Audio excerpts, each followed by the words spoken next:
കഴിച്ചു മനു, അതുകൊണ്ട് കുഴപ്പമില്ല എന്ന് പറയുന്നുണ്ട്. ഡോക്ടർ ഹായ്, എൻ്റെ ഒരു ഉടമ്പല്ലെടുക്കാൻ കിഴി നോക്കൂന്ന് പറയുന്നുണ്ട്.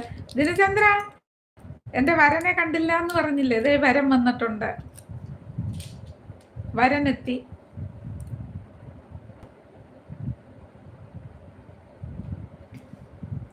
ദിനചന്ദ്രനായിരുന്നു വരനെ അന്വേഷിച്ച് നടന്നത്.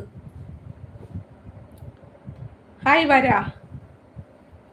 വരൻ വധു ഇവിടെ ഉണ്ട്, വന്നാട്ടെ. നമ്പർ ഇതുവരെ കിട്ടിയില്ലേ ദീപ്തി?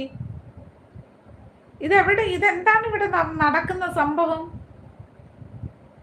വിനോദ് ഇപ്പോഴെങ്കിലും ഒന്ന് ചിരിച്ചല്ല എൻ്റെ മുത്തേ.